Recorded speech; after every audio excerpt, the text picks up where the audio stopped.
નમસ્કાર, આપ જોઈ રહ્યા છો ગુજરાત ફર્સ્ટ. અમારી વિશેષ રજૂઆત સાથે હું છું જિજ્ઞાસા. આજે 31 મે વર્લ્ડ નો ટોબેકો ડે. આજની ભાગદોડ અને બદલાતી જતી લાઇફસ્ટાઇલમાં કેન્સરની બીમારીનું પ્રમાણ સતત વધ્યું છે અને એમાં પણ જ્યારે તમાકુનું સેવન લોકો કરે છે તેના કારણે કેન્સરમાં થતું પ્રમાણ સતત વધ્યું છે અને મૃત્યુદર પણ વધ્યો છે.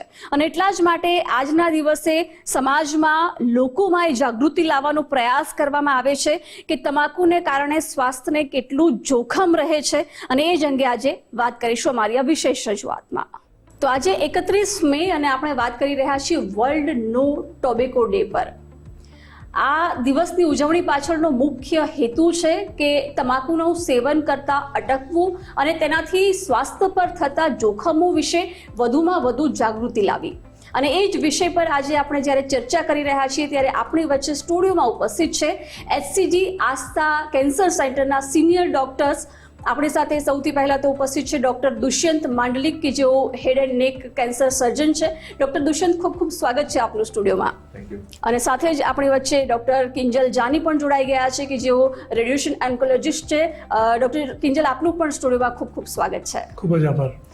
જ્યારે આપણે આ વિશેષ ચર્ચા કરી રહ્યા છીએ, આમ તો આજની ભાગદોડ ભરી લાઈફસ્ટાઈલ વચ્ચે બીમારીઓનું પ્રમાણ વધ્યું છે, પરંતુ જ્યારે કેન્સર જેવી ગંભીર બીમારીની આપણે વાત કરતા હોઈએ ત્યારે લોકોમાં એક સામાન્ય સમજણ એવી છે કે ધૂમ્રપાનથી, સ્મોકિંગથી, તમાકુથી કેન્સરનું પ્રમાણ વધારે છે. અને એટલા જ માટે આજે આપણે આ ચર્ચા પણ કરી રહ્યા છીએ જ્યારે વિશ્વ આખું વર્લ્ડ નો ટોબેકો ડે ને લઈને જાગૃતિ લાવવાનો પ્રયત્ન કરી રહ્યું છે. ડોક્ટર દુષ્યંત, આપની પાસે પહેલા તો આવી રહી છું કે વર્લ્ડ નો ટોબેકો ડે ઉજવણીનો હેતુ શું છે? આ વખતની થીમ શું છે? વર્લ્ડ નો ટોબેકો ડે એ વર્લ્ડ હેલ્થ ઓર્ગેનાઇઝેશનનો એક ઇનિશિયેટિવ છે. આ ઘટના અથવા તો વર્લ્ડ નો ટોબેકો ડે 1987થી ચાલુ થયું અને લોકોએ ટોબેકો વિશેના અને એના જે સાઇડ ઇફેક્ટ્સ છે અથવા તો એની ખરાબ ઇફેક્ટ છે એના વિશેની જાણકારી મેળવી, સાયન્ટિફિક ડેટા આવ્યો.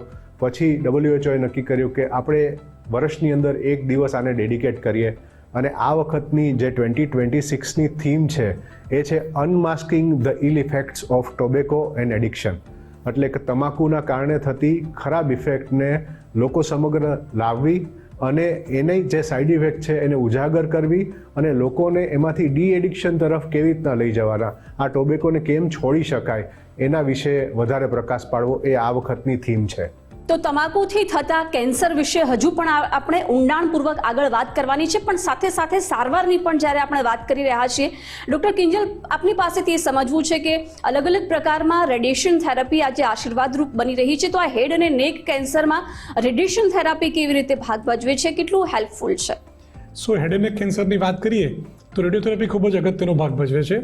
અમુક ટાઈપના કેન્સર એવા હોય કે જેમાં આપણે સર્જરી પહેલાં કરીએ અને પાછળથી રેડિયેશન થેરાપી આપીએ, અને અમુક ટાઈપના કેન્સરમાં જેમ કે ટોન્સિલના કેન્સર છે, તાળવાના કેન્સર છે કે સ્વરપેટીના કેન્સર છે, આ ટાઈપની બીમારીમાં આપણે સિર્ફ રેડિયેશન થેરાપીથી જ આપણે કેન્સરને ક્યોર કરતા હોઈએ છીએ. અને જ્યારે હેડ એન્ડ નેક કેન્સરની આપણે વાત કરી રહ્યા છીએ તો ડૉક્ટર દુષ્યંત, સમાજમાં એક એવી સમજ લોકોમાં સામાન્યપણે એટલી છે કે સ્મોકિંગ કરીએ છીએ કે તમાકુનું સેવન કરીએ છીએ તો કેન્સર થાય છે, એવી સમજ લોકોના માઇન્ડમાં ફિટ છે.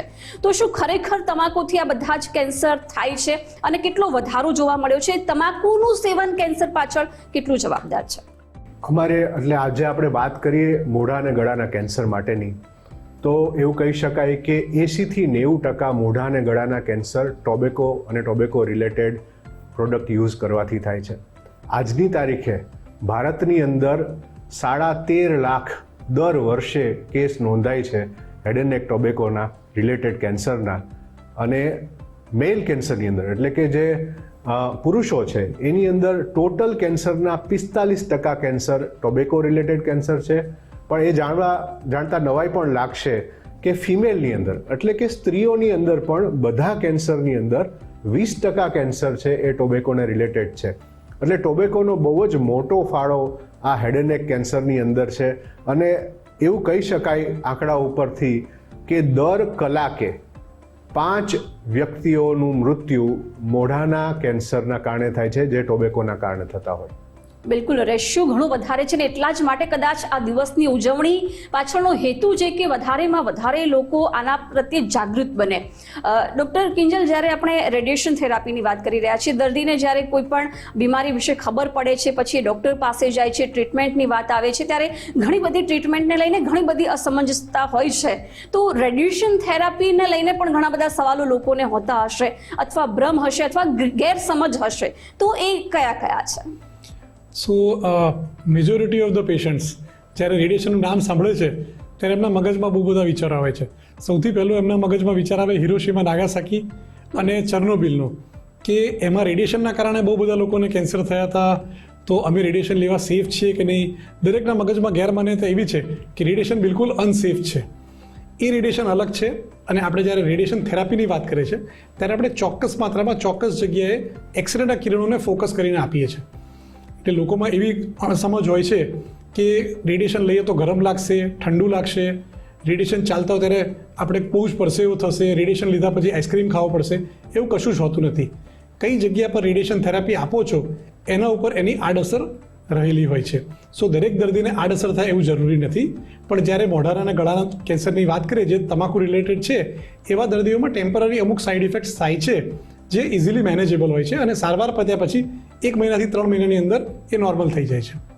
બિલકુલ, અને આજે જ્યારે આપણે વર્લ્ડ નો ટોબેકો ડે વિશે અને આ વિષય પર જ્યારે ચર્ચા કરી રહ્યા છીએ ખાસ તો, ત્યારે HCG આસ્થા કેન્સર સેન્ટરના સિનિયર ડૉક્ટર્સ આપણી વચ્ચે ઉપસ્થિત છે અને ખૂબ ઊંડાણપૂર્વક માર્ગદર્શન આપણને આપી રહ્યા છે કે ખરેખર વાસ્તવિકતા શું છે. ડૉક્ટર દુષ્યંત, જ્યારે હેડ એન્ડ નેક અને આપણે મોઢાના કેન્સરની આપણે વાત કરી રહ્યા છીએ, ત્યારે પ્રારંભિક લક્ષણો શું હોય છે જેનાથી એવો ખ્યાલ આવી શકે કે દર્દીને આ કેન્સર હોઈ શકે? શું લક્ષણો શરૂઆતી હોય છે? બહુ સારી વાત કરી તમે. મોઢાનું કેન્સર જે છે ને એ બહુ જલ્દીથી પકડી શકાય એમ છે, કારણ કે આપણું મોઢું અથવા તો મોઢાના અંદરના અવયવો ખૂબ જ સેન્સિટિવ હોય છે. આપણા મોઢાની અંદર નાનો દાણો અથવા તો નાનો વાળ હોય તરત જ આપણને ખબર પડી જાય છે કે આમાં કંઈક એબનોર્માલિટી છે. એટલે જો મોઢામાં ચાંદુ પડ્યું હોય, મોઢામાં સફેદ ચાંદુ હોય, મોઢાની અંદરથી પેઢામાંથી બ્લડ આવતું હોય, પેઢા ઉપસી ગયેલા હોય, અવાજમાં ફેરફાર હોય, અથવા તો ગળામાં ગાંઠ હોય, શ્વાસમાં તકલીફ પડતી હોય, આવા બધા જ સિમ્પટોમ્સ તરત જ પકડી શકાય છે. અને જો આ પ્રકારના લક્ષણો તમારા મોઢાની અંદર અથવા તો તમારા શરીરમાં 2 અઠવાડિયાથી વધારે રહે અને સામાન્ય સારવારની મદદથી જો એમાં રાહત ના મળે તો એમાં કેન્સર હોવાની ખૂબ મોટી શક્યતા છે. એટલે એ યાદ રાખવું. બિલકુલ ડૉક્ટર કિંજલ, ખાસ તો કોઈ પણ ટ્રીટમેન્ટ કરાવે એટલે લોકોને એવું હોય કે આની કોઈ સાઇડ ઇફેક્ટ્સ તો નહીં હોય, આપણને કંઈ તકલીફ તો પાછળથી નહીં થાય. તો રેડિયેશન થેરાપીની વાત કરીએ તો શું આના કોઈ સાઇડ ઇફેક્ટ્સ રહેલા છે, અથવા પહેલાંની સરખામણીએ હવે ઓછા થયા છે, કેમ કે આપણી પાસે હવે આધુનિક ટેકનોલોજી પણ છે? હા, દરેક સારવારની કોઈક ને કોઈક સાઇડ ઇફેક્ટ હોય છે કેન્સરની સારવારમાં. એ સર્જરી હોય, કિમોથેરાપી હોય કે રેડિયેશન થેરાપી હોય, દરેક ટ્રીટમેન્ટમાં કોઈક તકલીફ તો હોય જ છે. અને એ ડિપેન્ડ કરે છે કઈ જગ્યા પર આપણે સારવાર કરીએ છીએ. એટલે આજે આપણે તમાકુ રિલેટેડ કેન્સરની વાત કરીએ છીએ, તો મોઢાના અને ગળાના કેન્સરની વાત કરીએ તો દર્દીને ટેમ્પરરી અમુક સાઇડ ઇફેક્ટ્સ આવે છે, જેમ કે મોઢામાં ગરમી નીકળવી, ચાંદા પડવા, મોઢામાં સ્વાદ ચેન્જ થઈ જવો, ચામડી શ્યામ પડવી, દાઢીના વાળ જવા, કફ થવો, અવાજ બેસી જવો, જે ટેમ્પરરી સાઇડ ઇફેક્ટ્સ છે જે દવાથી આપણે મેનેજ કરી શકીએ છીએ. અને અમુક લોંગ ટર્મ સાઇડ ઇફેક્ટ હોય મોઢા ગળાના દર્દી માટે, કે જેમ કે મોઢું સુકાવવું, પરસેવો ઓછો થવો, એ બની શકે લાંબા ગાળાની આડઅસર તરીકે.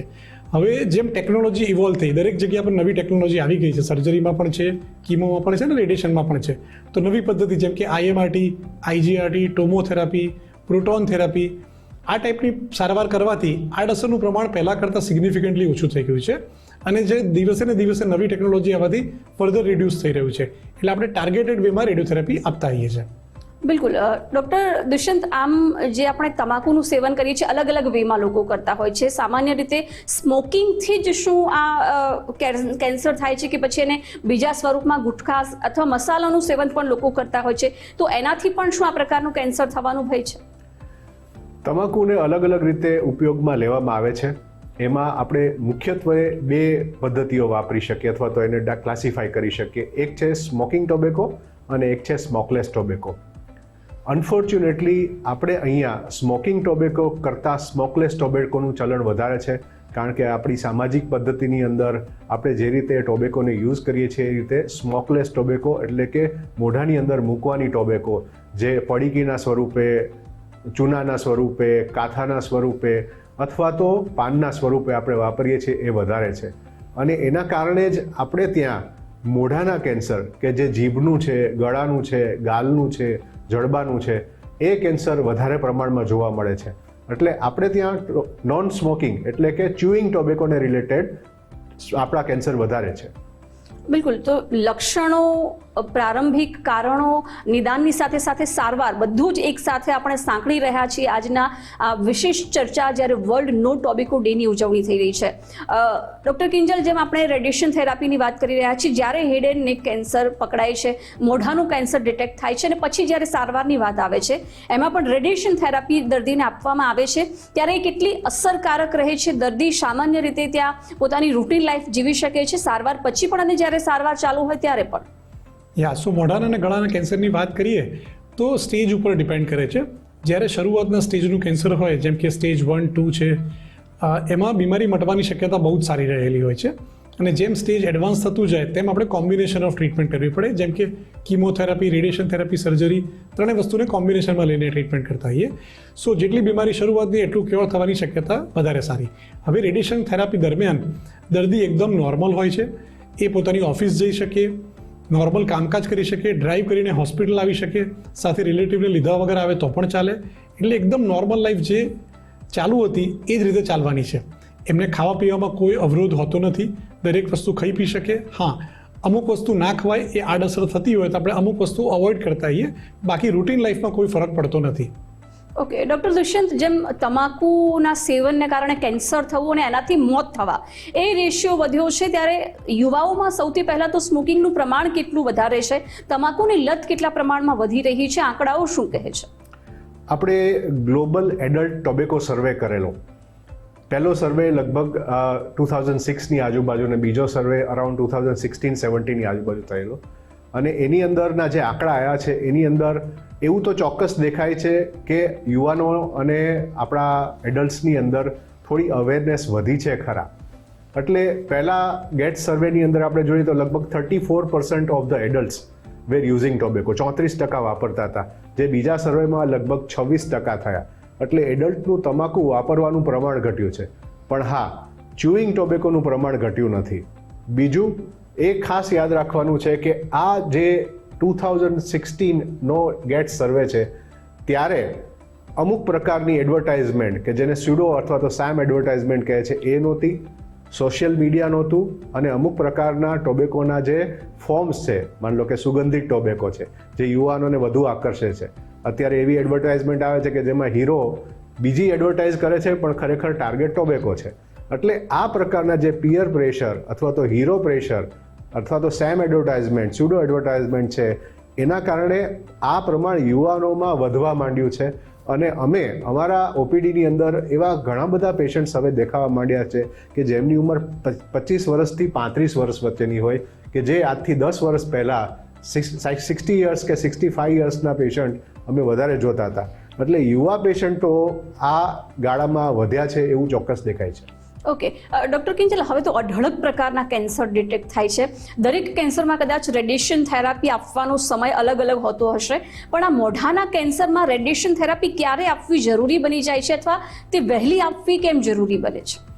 સો અગેન મેં પહેલાં કીધું એ પ્રમાણે આમાં અમારું ટ્યુમર બોર્ડ હોય છે, જેમાં સર્જરીના ડૉક્ટર, અમે લોકો અને કીમોથેરાપીના ડૉક્ટર સાથે મળી અને દર્દીના સ્ટેજ અને ડાયગ્નોસિસ પરથી ડિસાઇડ કરતા હોઈએ છીએ કયા દર્દીને કઈ સારવારની જરૂર છે.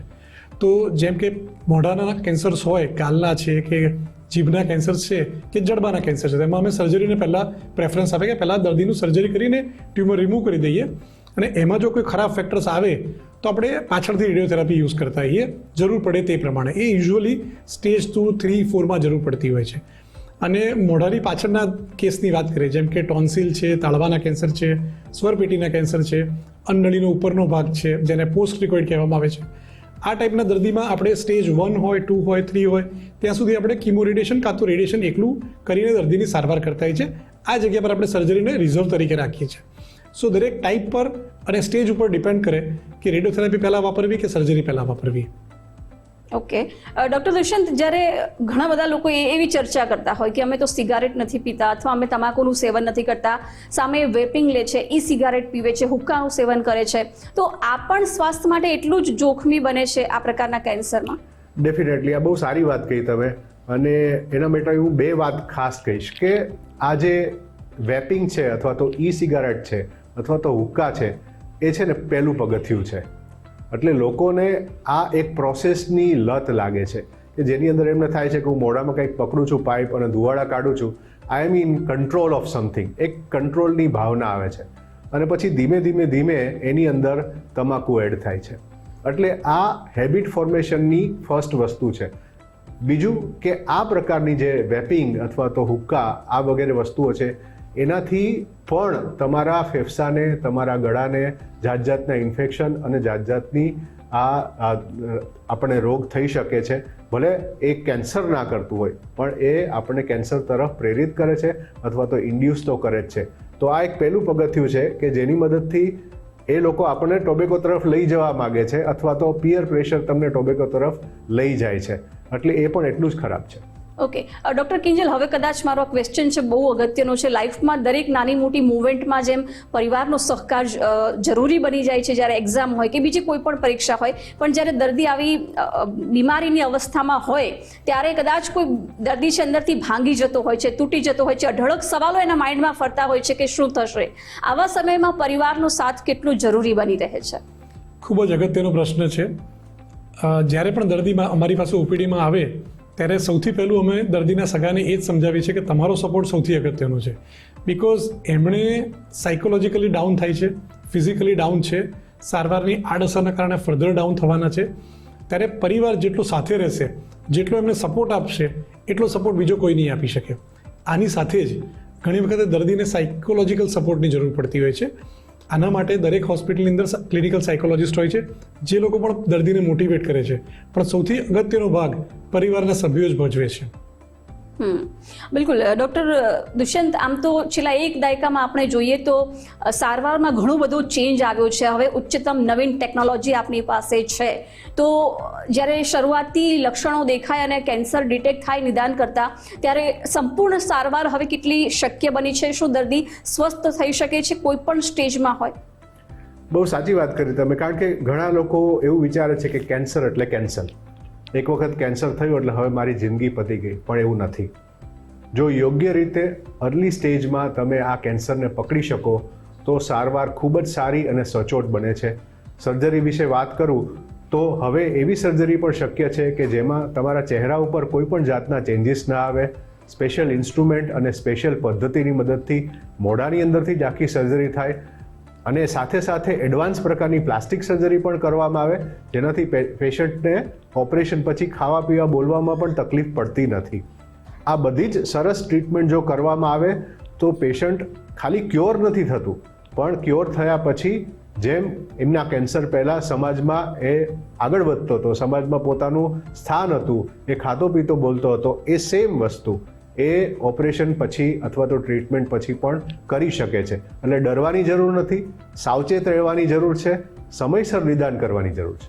બિલકુલ. તો દર્શક મિત્રો, કદાચ તમારા મનમાં પણ આ સામાન્ય પ્રશ્નો મૂંઝવતા હશે, એનો જવાબ કદાચ તમને અમારા માધ્યમથી આજે મળી રહ્યો છે અને તમે અથવા તમારા ફેમિલી અથવા મિત્ર વર્તુળમાં કોઈ આવો કેસ છે તો તમે પણ HCG આસ્થા કેન્સર સેન્ટરની મુલાકાત લઈ શકો છો, જ્યાં સિનિયર ડોક્ટર્સની ટીમ અવેલેબલ છે. ઉચ્ચતમ ટેકનોલોજી સાથે સારવાર ત્યાં આપવામાં આવે છે. ડૉક્ટર કિંજલ, જ્યારે આપણે રેડિયેશન થેરાપીની વાત કરી રહ્યા છીએ તો કેન્સરના કેસોમાં આ સિવાય પણ કઈ ટેકનોલોજી અત્યારે વર્ક કરી રહી છે? રેડિયેશન થેરાપી સિવાય કીમોથેરાપી પણ ખૂબ જ અગત્યનો ભાગ ભજવે છે. કીમોથેરાપીમાં જૂના જમાનામાં સિમ્પલ કીમોથેરાપી હતી, જે થોડા વખત પહેલાં એક દશક પહેલાં જેમાં ટાર્ગેટેડ થેરાપી એડ થઈ કે જે ખાલી કેન્સરસ કોષોને જ નુકસાન પહોંચાડે અને સારા કોષોને બચાવીને કરે તો આડઅસર ઓછી થાય અને જેની એફિકસી થોડી વધારે હોય. એના પછી છેલ્લા 5-7 વર્ષથી અમે લોકો ઇમ્યુનોથેરાપીનો યુઝ કરી રહ્યા છીએ, જે બોડીની ઇમ્યુનિટી સામે પણ લડી રહ્યા છે. આ ટાર્ગેટેડ થેરાપી, ઇમ્યુનોથેરાપી આ બધું જ્યારે કોમ્બિનેશનમાં કરવામાં આવે રેડિયેશન થેરાપીની સાથે તો આપણને રિઝલ્ટ વધારે સારા મળે છે. પહેલાંના જમાનામાં જે રિઝલ્ટ હતા એના કરતાં આજના જમાનામાં રિઝલ્ટ સારા મળી રહ્યા છે. જેમ ડૉક્ટર દુષ્યંતે કીધું એ પ્રમાણે કે અર્લી સ્ટેજમાં વધારે સારું છે પકડાઈ જાય તો ઓછી ટ્રીટમેન્ટથી સારવાર થઈ જાય, પણ ઇવન એડવાન્સ સ્ટેજ હોય તો અમે કોમ્બિનેશન ટ્રીટમેન્ટ કરીને પણ દર્દીને ક્યોર કરી શકીએ છીએ. ઓકે ડૉક્ટર દુષ્યંત, જેમ આપણે અગાઉ વાત કરી કે બીમારી અને સારવારને લઈને થોડી ઘણી બધી ગેરસમજો લોકોમાં હોય છે, તો હેડ એન્ડ નેક કેન્સર વિશે શું ગેરમાન્યતાઓ છે, ગેરસમજ છે જેને તમે દૂર કરવા માંગશો? પહેલી હેડ એન્ડ નેક કેન્સર વિશેની ગેરમાન્યતા એવી છે અથવા તો ગેરસમજ એવી છે કે હું હેડ એન્ડ નેક કેન્સરની ટ્રીટમેન્ટ કરાવીશ એટલે મારી જિંદગી ખરાબ થઈ જશે, હું બોલી નહીં શકું, હું ખાઈ નહીં શકું, હું સમાજમાં જીવી નહીં શકું. બીજી માન્યતા એવી છે કે આ હેડ એન્ડ નેક કેન્સર મને ક્યારેય મટવાનું નથી, એક વખત કેન્સર થઈ ગયું એટલે હું કેન્સર. ત્રીજી માન્યતા એવી છે કે આની કોઈ પણ ટ્રીટમેન્ટ હું લઈશ એ ટ્રીટમેન્ટ જ એટલી ખરાબ હશે કે મારી જિંદગી ખરાબ થઈ જશે. આ ત્રણ બહુ જ ખરાબ ગેરમાન્યતા છે. પહેલું, તમે કેન્સરને પકડ્યું, એનું બરાબર નિદાન કર્યું અને જો ચોક્કસ આધુનિક પદ્ધતિની મદદથી સારવાર કરો, ભલે એ સર્જરી હોય, પ્લાસ્ટિક સર્જરી હોય, કિમોથેરાપી કે રેડિયેશન થેરાપી હોય, પણ વ્યવસ્થિત મલ્ટીડિસિપ્લિનરી ટીમની અંદર આ ડિસ્કશન કરીને તમારી ટ્રીટમેન્ટ કરો તો કેન્સર તો મટે જ છે, પણ જેમ મેં કહ્યું એ પ્રમાણે કેન્સર પછીની પણ તમારી જિંદગી નોર્મલ રહે છે. આ પહેલી ગેરમાન્યતા. બીજું, કેન્સર માટેની જે ટ્રીટમેન્ટ છે એ ખરાબ નથી, એ ટેમ્પરરી તમને સાઈડ ઇફેક્ટ આપી શકે છે, પણ તમારી લાંબી જિંદગીને જુઓ તો એ તમને ક્યારેય હેરાન નથી કરવાની. You can come out of it any time. તો આ બધી ગેરમાન્યતાઓમાંથી બહાર નીકળી અને જે શામૃગ વૃત્તિ છે એને છોડી અને યોગ્ય કેન્સર ટ્રીટમેન્ટ કે જે સાયન્ટિફિકલી એસ્ટાબ્લિશ છે એ લઈએ તો પ્રોબ્લેમ નથી. ઓકે ડૉક્ટર કિંજલ, શું પેસિવ સ્મોકિંગથી પણ કેન્સર થવાનો ખતરો રહેલો છે? બિલકુલ. જેમ આપણે કહીએ છીએ પોલ્યુશન, એર પોલ્યુશનના કારણે કેન્સર થાય છે because there are lot of carcinogens. હવામાં પણ ઘણા બધા એવા પોલ્યુટન્ટ્સ છે જેના કારણે કેન્સર થઈ શકે છે, ખાસ કરીને ગળાના અને ફેફસાના કેન્સર. તો સેમ પેસિવ સ્મોકિંગમાં પણ ટોબેકોના જ નિકોટિનના જ કણો હોય છે, જેના કારણે પેસિવ સ્મોકિંગના કારણે પણ લંગ કેન્સર અને ફેફસા સ્વરપેટીના કેન્સર થવાની શક્યતા રહેલી છે. મતલબ કે આપણે 4 લોકોનું મિત્ર વર્તુળ બેઠું છે, એમાંથી 2 લોકો સ્મોકિંગ કરી રહ્યા છે, 2 ખાલી બાજુમાં બેઠા છે, તો એ ધુમાડાને કારણે પણ એને કેન્સર થવાનું જોખમ રહેલું છે. બિલકુલ રહેલું છે. જી બિલકુલ. અને ખાસ તો ડૉક્ટર દુષ્યંત, તમાકુ છોડવા માટે થઈને જાગૃતિ લાવવાની જ્યારે આપણે વાત કરી રહ્યા છીએ તો લોકોને શું સમજાવવું જોઈએ? પ્રથમ પગલું કયું હોઈ શકે? પ્રથમ પગલું તમાકુ માટે જ્યારે અથવા તમાકુ છોડવાનું હોય ત્યારે એ મનની અંદર એ જાણકારી અથવા તો એ અવેરનેસ લાવવાની જરૂર છે કે આ જે હું ખાઈ રહ્યો છું એ નુકસાનકારક છે. એ અવેરનેસથી આ પગલું ચાલુ થાય. આપણે તમાકુ લેતા માણસોને ગ્રોસલી 2 ડિવિઝન અથવા તો 2 વિભાગમાં વહેંચી શકીએ. એક, જેને ખબર છે કે આ ખરાબ છે ને મારે છોડવું છે ને હું તૈયાર છું, અને બીજા કે જેને ખબર છે પણ જેને છોડવું નથી, જે આ છોડવા માટે તૈયાર નથી. એટલે આપણે આ બંનેને યોગ્ય રીતે એડ્રેસ કરવા પડે. જેને છોડવું છે એને આપણે બતાવવું પડે કે એ છોડવા માટે તમારે કઈ પદ્ધતિથી જવાની જરૂર છે. તમને આના માટે ટોબેકો છોડશો ત્યારે ક્રેવિંગ થશે, તમને માનસિક અને શારીરિક થોડી તકલીફ થશે, પણ એના માટેની દવાઓ છે. એમને સામે એની ફાયદો બતાવવો પડશે કે તમે ટોબેકો છોડો છો તો સામે તમને તમારા પરિવારને અને દેશને કયા કયા ફાયદા છે, અને એ આખું ચિત્ર એમને જો સ્પષ્ટપણે બતાવીએ તો કોઈ પણ સમજુ માણસ આ ટોબેકો છોડવા માટે તૈયાર છે. હા, કેટલાક એવા છે કે જે આ છોડવા માટે તૈયાર નથી, તો ત્યાં આપણે હિંમત હારી જવાની જરૂર નથી. એમને વારંવાર સમજાવવા, એમને વારંવાર એના ફાયદા અને ગેરફાયદા બતાવવા, અને જરૂર પડે તો યોગ્ય ડી એડિક્શન સેન્ટર અથવા તો ડી એડિક્શન ટ્રીટમેન્ટના સ્પેશિયાલિસ્ટ જોડે મળાવવા એ આપણી ફરજ છે.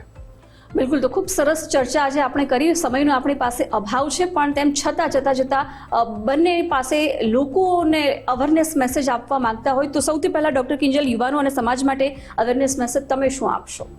જેમ ડૉક્ટર દુષ્યંતે કીધું એ પ્રમાણે સૌથી પહેલાં આપણે સેલ્ફ અવેર થવાની જરૂર છે, અને આપણે મન મક્કમ કરીને ડિસાઇડ કરવું પડશે કે મારે આ વ્યસનમાંથી છોડવું છે, આ મારે વ્યસન છોડવું છે. જો તમે પહેલાં ઈચ્છો તો તમે કરી શકશો, અને જ્યારે તમારી બહુ જ ઈચ્છા હોય પણ ક્રેવિંગ થતું હોય તો ડી એડિક્શન સેન્ટરનો ઉપયોગ કરવો જોઈએ અને છોડવા માટે મન મક્કમ કરવું પડે. ઓકે ડૉક્ટર દુષ્યંત, વર્લ્ડ નો ટોબેકો ડે પર તમારો ખાસ સંદેશ લોકોને શું છે? હું એવું જ કહીશ, અને ખાસ તો બાળકો અને યુવાનોને કહીશ, કારણ કે એ આપણું આવનારી પેઢી છે, આવનારા આપણા નાગરિકો છે, કે નશો કરવા માટે છે ને ઘણો નશો થઈ શકે. પ્રકૃતિનો નશો થઈ શકે, વાતોનો નશો થઈ શકે, મિત્રોનો નશો થઈ શકે, ચાનો નશો થઈ શકે, પણ આ ટોબેકોનો નશો ના કરશો. કારણ કે એ આવનારી પેઢી માટે પતન સિવાય બીજું કશું જ નોતરવાનું નથી.